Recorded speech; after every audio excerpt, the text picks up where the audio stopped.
안녕하세요. 한동대학교 안민규 교수입니다. 본 강좌에서는 뇌 컴퓨터 인터페이스라는 기술에 대해서 알아보고 연구자로서 알아야 할 아주 기초적인 사항들을 하나하나 살펴보도록 하겠습니다. 일단 본 강좌는 5개로 구성이 되어 있습니다. 앞으로 4개의 동영상이 더 올라갈 예정이고요. 이번 강좌에서는 뇌 컴퓨터 인터페이스, 약자로는 BCI라고 합니다. 이것에 대한 전반적인 기술 소개를 하여 드리고요. 그리고 두 번째 시간에는 아무래도 뇌를 연구를 하는 것이기 때문에 우리 몸에 있는 뇌라는 기관, 그리고 뇌에 대해서 우리가 어떻게 영상화할 것인가, 정보를 어떻게 측정을 할 것인가, 이런 방법론들에 대해서 살펴보는 시간을 갖도록 하겠습니다. 그리고 세 번째 시간에서는 주로 비침습 브레인 컴퓨터 인터페이스를 구현하기 위한 방법론들에 대해서 알아볼 텐데요. 크게 말해서 이제 3가지 패러다임이 있다고 합니다. 그것들에 대해서 어떤 방식으로 구현이 가능하고 어떤 방식으로 동작을 하는지에 대해서 한번 살펴보도록 하겠습니다. 네 번째 시간에는 아무래도 뇌에서 나오는 정보를 우리가 측정하는 방식이 다양한 방식이 있겠지만 우리는 일종의 어떤 뇌파 혹은 신경신호를 측정을 해서 사람의 상태를 판단하던가 이렇게 합니다. 그러면 이런 것들을 처리를 해야 되는데 그때 사용을 하는 각종 단어라던가 방법론들이 있습니다. 이 네 번째 시간에서는 이런 것들에 대한 기초적인 이론적인 것들을 알아보는 시간을 갖도록 하겠습니다.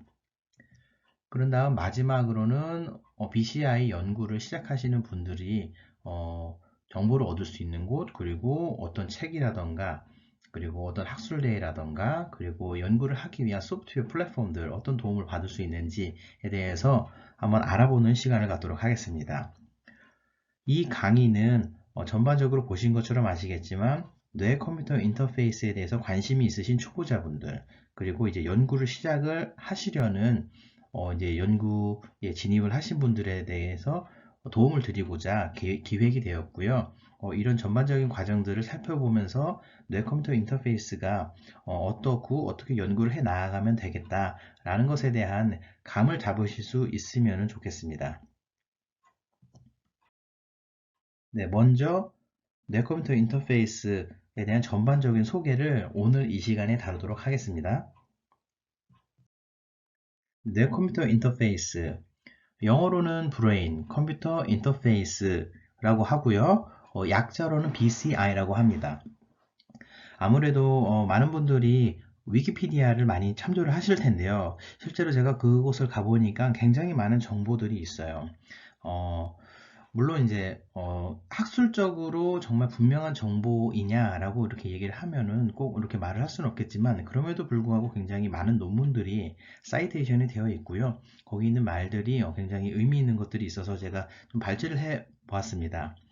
뇌 컴퓨터 인터페이스 BCI는 뇌와 외부 장치 간의 직접적인 상호작용 방식을 의미한다. 양방향 정보를 전달을 가능케 한다는 점에서 신경제어 기술과 차이가 있다.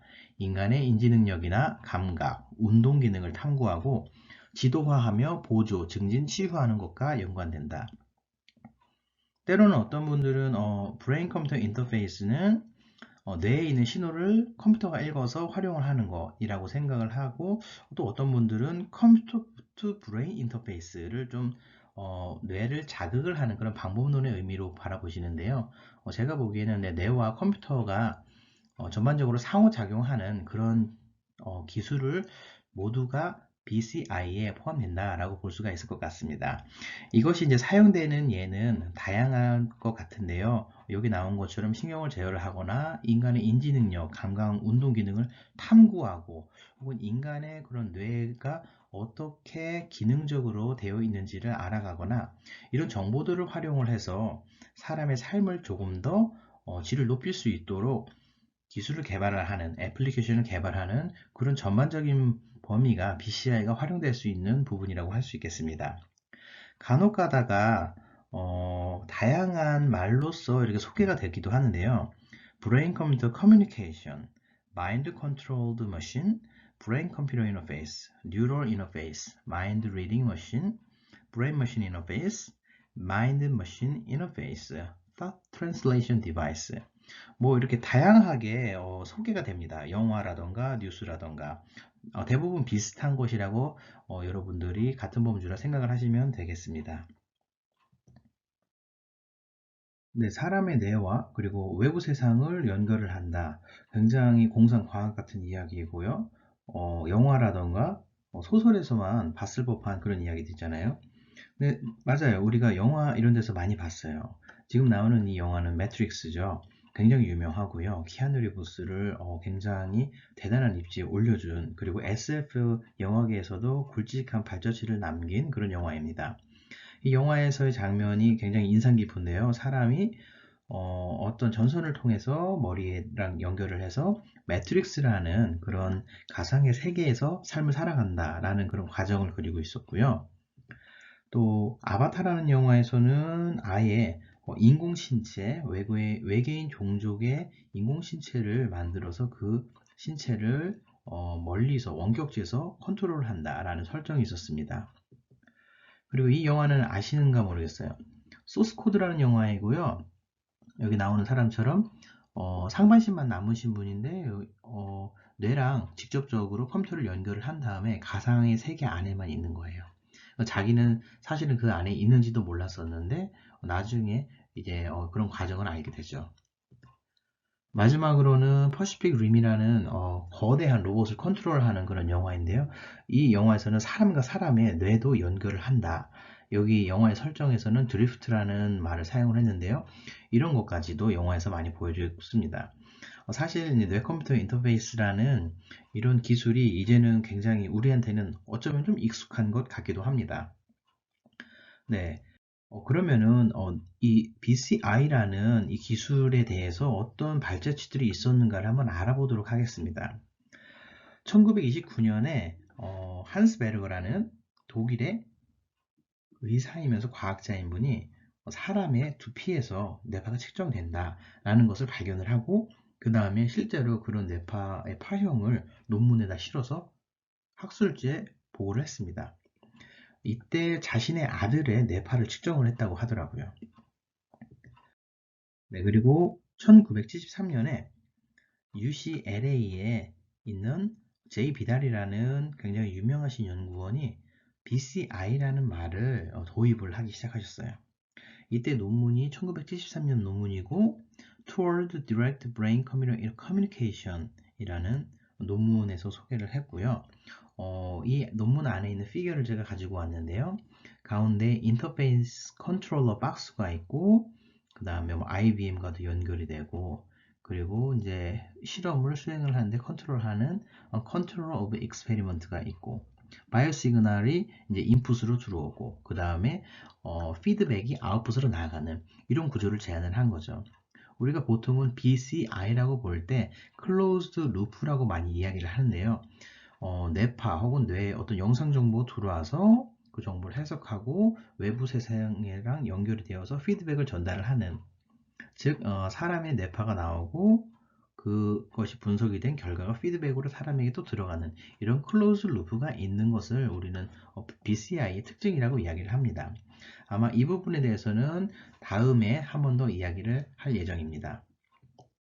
네, 1991년에는 미국 MD고요. 조나단 R. 오파우라는 의사분인데요. 뇌파를 이용을 해서 커서를 컨트롤하는 실험에 성공을 하셨어요. 예를 들어서 타겟이 위에 나타나거나 밑에 나타나거나 할 때 사용자가 위로 커서를 움직이거나 밑으로 커서를 움직여서 그 타겟을 맞추는 실험을 한 거죠. 이것이 가능하다. 생각을 함으로써 나오는 뇌파를 통해서 어떤 컴퓨터 안에 있는 커서를 컨트롤하는 것이 가능하다라는 것을 보고를 했고요.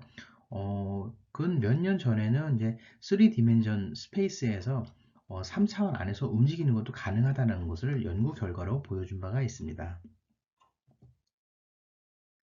그리고 1999년에는 튜빙겐 그룹이 네이처에다가 굉장히 핫한 연구 결과를 발표를 했습니다. 이때의 제목이 Spelling Device for the Paralyzed, 즉 마비 환자를 위한 어떤 스펠링 디바이스를 발표를 한 것인데요.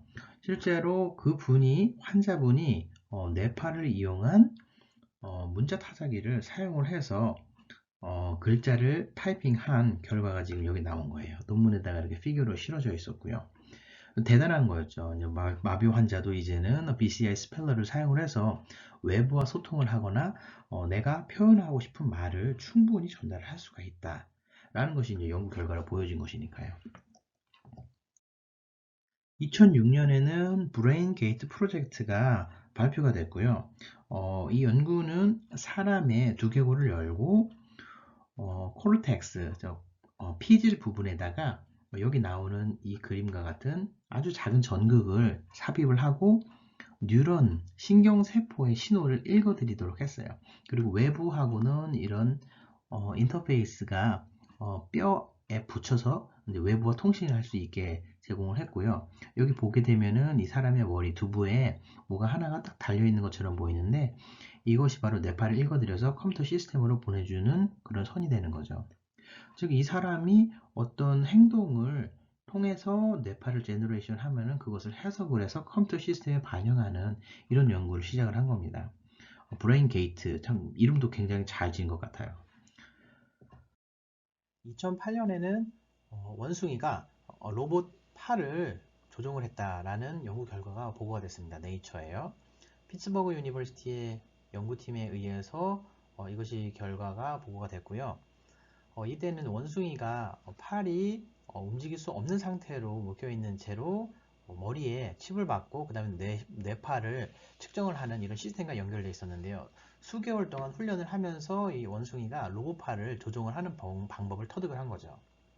그래서 마시멜로우를 이렇게 주었을 때 이 원숭이가 로봇팔을 이용을 해서 마시멜로우를 집어서 자기 입에다가 넣는 이런 기능을 실제로 가능하다는 것을 선보였어요. 이때 저도 굉장히 대단하다라는 생각을 했었고 이때 보여준 이 연구 동영상이 실제로 영화에도 활용이 되기도 하였습니다.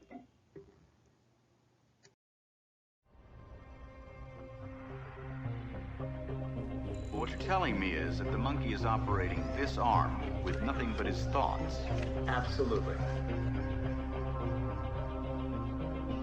There are 100 sensors, each listening to a different brain cell or neuron.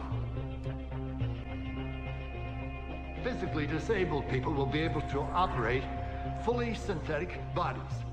It provides a tremendous amount of hope for the future. 네, 앞서 본 영화는 서로게이트라는 영화에서 나온 사실은 첫 도입부에 사용된 영상이고요.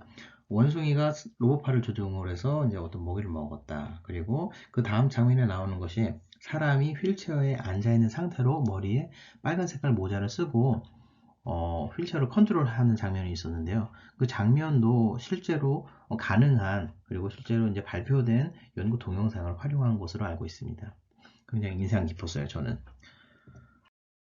그리고 2009년에는 어떤 일이 있었냐면은 앞서 튜빙겐 그룹에서 뇌파를 이용을 해서 문자를 치는 시스템을 발표를 했었는데 실제로 그런 비슷한 장비가 상용화가 됐습니다. GTEC이라는 오스트리아계 기업으로부터 이 장비가 개발이 되어서 발표가 되었고요. 굉장히 이제 옛날 장비에 비해서는 굉장히 컴팩하게 노트북 한 대랑 모자랑 그리고 이제 뇌파를 측정하는 이런 시스템만 있으면은 누구라도 눈으로 보는 것만으로도 글자를 타이핑할 수가 있다 라는 이런 서비스를 제품을 발표를 한 거죠. 그리고 2016년에는 스위스에서 이런 일이 있었어요. First Bionic Olympic인데요. 이름은 사이베슬론. 그러니까 인공신체를 활용을 해서 어떤 철인 경기를 한다. 그런 것에 이제 신조어로서 사이베슬론이라고 이름을 지었고요. 이거는 일종의 올림픽인데 몸이 어떤 신체 일부가 망가졌거나 불편하시거나 잘 움직이지 못하시는 분들이 실제로 참여를 하시고 실제 연구진들과 한 그룹이 되어서 오랫동안 기술을 사용하는 훈련을 하면서 예를 들어서 로봇팔을 통해서 어떤 집게를 집는다던가 뇌파를 이용을 해서 어떤 컴퓨터 안에 컨텐츠, 게임을 한다던가 혹은 FES라던가 이제 전기자극 시스템 등을 활용을 해서 이렇게 자전거를 탄다던가 이런 다양한 경기를 펼치는 그런 올림픽이라고 보시면 됩니다. 즉, 이런 경기를 통해서 원하는 바는 사실은 기술이 실생활에서 사용을 될 수 있을 정도로 고도화되는 그런 징검다리 역할을 하기 위해서 이런 올림픽들이 개최가 되는 것이겠죠. 실제로 우리나라에서도 참여한 팀들이 있고요. 좋은 성적을 거두었던 걸로 알고 있습니다. 그리고 굉장히 최근에 나온 사례인데요. 2020년, 바로 올해죠. 7월인가 8월인가로 알고 있습니다. 앨런 머스크, 굉장히 유명한 미국 사람이죠. 미국 기업인이죠. 미국 기업인인데 이 사람이 뉴럴링크라는 회사를 설립을 했어요. 이 뉴럴링크를 통해서 내 컴퓨터 인터페이스, 이것을 우리도 연구를 하겠다. 그러면서 이번에 최근에 발표를 한 게 뭐였냐면은 돼지를 몇 마리 데리고 나왔고요. 근데 이 돼지들은 그냥 돼지가 아니라 머리에 칩을 박은 돼지예요. 그래서 그 칩이 무선으로 뇌파를 측정을 하고 컴퓨터로 보내주는 거죠. 여기 나오는 이 사진이 그냥 사진이 아니라 뒤에 있는 이 하얀색과 그리고 검정 배경이 뉴런들이 신호를 보내는 것들 정보를 보여주는 거예요. 그리고 밑에 있는 것은 그 뉴런들이 신호를 보내는 것에 대한 어떤 히스토그램을 보내는 걸로 보여집니다. 실제로 이 데몬스트레이션에서는 이 돼지들이 어떤 먹이를 주어지거나 냄새를 맡으면서 킁킁거릴 때 그때랑 동기화가 돼서 뇌에 있는 신경신호들이 함께 동기화가 되는 그런 현상을 좀 보여줬었습니다. 그리고 한 가지 더 이제 앨런 머스크가 보여줬던 게 뭐냐면은 머리에서 뇌파를 측정을 하려면은 두뇌에다가 직접 전극을 심어야 하는데 그런 과정이 너무 복잡하면 안 된다 해서 정교하게 빠르게 간단하게 그쪽에서 하는 말로는 그렇게 수술을 할 수 있는 의료용 로봇을 또 선보였습니다. 그러면서 이제 그렇게 수술을 했는데 이제 돼지들이 사실은 아무런 뭐 감염이라든가 이런 걱정 없이 잘 크고 있더라. 그 뇌파의 신호도 좋더라라는 그런 것들을 보여주었습니다. 그러면은 이제 앞으로 이 기술이 어떤 가치가 있는가에 대해서 사실은 누구라도 생각이 있을 거예요. 굳이 사람의 머리를 열고 뭐 이렇게 뇌파를 측정하고 왜 해야 하는가? 보통은 BCI라는 이 분야에서 많이 이야기하는 부분이 바로 이런 부분입니다. 여기 나온 분들을 좀 알고 있으실 거예요. 루게릭, 야구 선수이고요. 그리고 이제 루게릭 병이라는 걸로 우리가 다 익히 알고 있습니다. 스티븐 호킹 박사님도 마찬가지고요. 그리고 이 오른쪽에 있으신 분은 아예 이제 신체가 완전히 이제 망가져서 제대로 자신의 몸을 움직일 수가 없으신 분들. 이렇게 신체적인 어려움이 있는 분들에게 우리가 뇌파를 이용을 해서 뇌 영상 장비를 이용을 해서 어떤 외부와 소통을 할 수 있는 자기 삶을 영위할 수 있는 수단을 제공을 한다라면은 그것이 얼마나 가치가 있는 일이겠는가. 이런 쪽으로 우리는 BCI의 미래를 전망을 하고 활용도를 굉장히 높게 평가를 합니다. 하나의 사례를 한번 들어보도록 할게요. 잠수복과 나비라는 책이 있습니다. 장 도미니크 봅이라는 분이 이 책을 쓰셨고요. 근데 이 분은 굉장히 특별한 분이었어요. 어느 날 사고를 당해서 몸을 움직일 수가 없었어요. 이분이 움직일 수 있는 것은 왼쪽 눈꺼풀만이었는데, 즉 침대에서 몸이 묶여 있는 락드인 신드롬에 이제 걸리게 된 거죠. 이제 자기 스스로는 다른 일을 할 수가 없는 삶의 질이 굉장히 낮아지겠죠. 근데 이분이 삶을 포기하지 않고 눈을 깜빡깜빡거리면서 외부와 의사소통을 해서 책을 한 권을 완성을 했어요. 자신의 삶에서 일어났던 일화들을 이제 진솔하게 묘사를 한 이 책이 출판이 되었고요. 많은 사람들이 읽었습니다. 근데 왼쪽 눈꺼풀만 깜빡깜빡거리면서 외부와 소통을 하려면 얼마나 많은 시간 동안 얼마나 많이 눈을 깜빡거렸을까? 알려진 바에 의하면 1년 3개월 동안 약 20만 번 눈을 깜빡거렸다고 합니다. 이 책을 한 권을 작성을 하기 위해서요. 만약에 이런 분들이 아까 네이처에서 퍼블리시된 문자 타자기, 뇌파를 이용해서 문자를 타자를 할 수 있는 이런 시스템을 활용을 한다면 얼마나 더 좋았을까라는 생각을 할 수가 있죠. 근데 사실 이때 1999년에 나온 이 시스템을 보면은 그 환자분이 이제 즉 몸을 못 움직이는 환자분이 이 한 단락의 글을 쓰는데 얼마나 시간이 걸렸냐면은 약 16시간이라는 시간이 걸렸습니다. 이거를 우리가 문자랑 그리고 시간으로 환산을 해보면은 약 1분에 0.5개의 문자를 친 거죠. 즉, 한 문자를 치려면은 2분이라는 시간이 필요했던 거예요. 사실은 지금 세상에서는 우리가 뭐 키보드를 누르면서 굉장히 빨리 뭐 문자를 타이핑하고 있기는 하지만 시스템에 따라서는 그 입력을 받고 해석을 하고 출력을 낼 때까지는 시간이 걸릴 수도 있는 거죠. 현재는 어떨까요? 아까 말씀드렸던 최초의 상용화된 뇌파 타자기 이름은 인텐디엑스예요. GTEC이라는 그룹에서 기업에서 만들었고요. 이 시스템은 굉장히 더 스피드가 많이 빨라졌어요. 어느 정도로 빨라졌냐 하면은 1분에 5개에서 10개 정도의 문자를 칠 수가 있었던 거죠. 이 정도면은 좀 더 할만하겠다. 그런데 최근에 굉장히 놀라운 결과를 발표한 팀이 있어요. 중국에 있는 팀인데요. PNAS라고 하는 굉장히 유명한 학술지에다가 이 결과를 발표를 했습니다. 이 결과는 2015년에 발표된 것인데요. 이때 이름은 High Speed Spelling with a Non-Invasive BCI예요. High Speed Spelling이래요. 실제로 이 시스템에 대한 퍼포먼스를 어떻게 이야기하냐면은 1분에 60개의 문자를 칠 수가 있다고 합니다. 그 말은 초당 1개의 문자를 타이핑할 수가 있다는 것이거든요. 근데 가만히 생각을 해보면은 우리가 양손이 키보드랑 굉장히 익숙해져서 타이핑을 하면은 보통 300에서 500타 정도가 나오겠죠. 그런데 이제 키보드가 익숙하지 않으신 분들이 독수리 타법으로 하나 글자를 타이핑을 한다 하면은 어떻게 보면은 1분에 이렇게 60개의 글자도 못 칠 수도 있어요. 근데 그거에 비해서도 굉장히 빠른 거죠. 어떻게 보면은 키보드를 치는 것보다도 그래도 제한적인 의미에서는 조금 빠를 수도 있다라는 이런 결과를 발표를 한 겁니다. 굉장히 대단합니다. 실제로 그러면 이런 스펠러들이 어떻게 동작을 하는지를 한번 영상으로 한번 보도록 하죠. 두 가지 영상을 준비했습니다.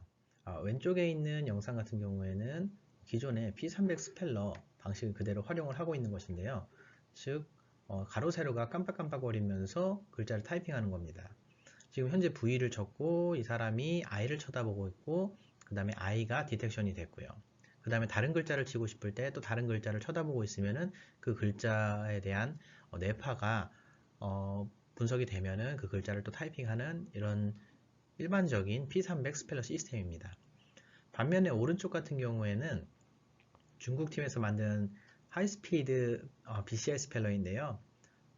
깜빡거리는 방식은 비슷하지만 가로 세로가 이렇게 교차적으로 깜빡거린다기보다는 각 자극들, 각 문자들이 계속 깜빡거립니다. 전체적으로 함께. 이것에 대한 시간은 지금 보시는 것처럼 거의 1초당 한 글자 정도 나오는 퍼포먼스를 보여줍니다. 네, 다음으로는 BCI 애플리케이션에 대한 얘기를 조금 더 해보려고 합니다.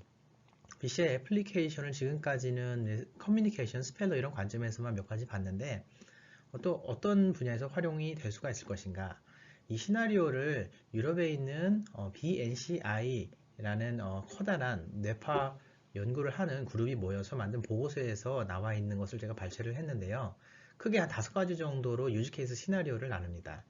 첫 번째는 몸이 어떤 신체적인 일부가 사고라던가 질병에 의해서 사용할 수 없을 때 절단됐다던가 이런 경우에는 아예 그 기능을 대체하는 용도로 쓸 수 있지 않을까. 예를 들어서 커뮤니케이션 내지는 뭐 휠체어 컨트롤이라던가. 두 번째는 몸의 신체 일부는 남아있지만 기능을 잃었을 때 예를 들어서 이제 팔이 마비가 났어요. 근데 그 마비가 온 이유가 뇌에서부터 이 팔로 내려가는 신호 전달이 제대로 되지 않기 때문에 그러면 그렇다 하더라도 팔에는 근육은 남아있거든요. 이 근육을 전기적으로 자극을 하게 되면은 우리가 또 움직일 수가 있을 겁니다. 즉 기존에는 뇌에서 팔로 가는 인체 내부의 신경회로를 활용했다라면은 뇌파에서부터 직접 신호를 읽고 팔에다가 직접적으로 전기 자극을 주던가 하는 이런 방식으로 팔을 움직일 수 있게 하는 기능을 복원하는 방식으로도 쓰일 수 있다. 그 다음은 스트로크를, 예를 들어서 뇌졸중 같은 스트로크를 얻으신 분이 뇌가 망가져서 이제 몸의 일부가 제 기능을 못하다던가 이런 경우들이 있습니다. 이런 분들은 계속해서 재활을 하면서 그 기능을 복원을 하시는데요. 이때 뇌파를 이용한 방식이 도움이 되지 않을까. 가능한 시나리오로는 이런 것들이 있습니다. 뇌에서 이 사람이 움직이는 동작을 인지를 한 다음에 BCI로요. 그런 다음에 팔을 잘 움직일 수 있게끔 도와준다라던가 이렇게 하면은 이제 재활을 하는데 좀 도움이 될 수 있지 않을까 하는 의견이 있었고요. 그 다음에는 다친 데도 없고 그리고 기능도 정상이긴 하지만 현재의 나의 능력을 조금 더 향상시키고 싶다. 예를 들어서 집중력을 증가시킬 수는 있지 않을까. 혹은 나의 스트레스 지수를 검출해 가지고 잡의 수를 좀 줄일 수 있지 않을까. 이렇게 적용하는 방법이 있고요. 마지막으로는 순수하게 연구 용도로 활용을 할 수도 있을 것 같다라고 유즈케이스 시나리오를 발표를 했습니다. 사실은 이 외에도 일반인들을 위해서 게임이라던가 뇌 헬스케어라던가 혹은 뭐 뉴로 마케팅이라던가 좀 다양한 분야에서 BCI가 좀 활용이 될 수 있을 것 같습니다. 네, 여기까지가 뇌컴퓨터 인터페이스 입문 강좌에서의 전체적인 BCI에 대한 개론을 설명을 드렸고요. 다음 시간에는 뇌와 뇌 영상 기법에 대해서 알아보는 시간을 갖도록 하겠습니다. 감사합니다.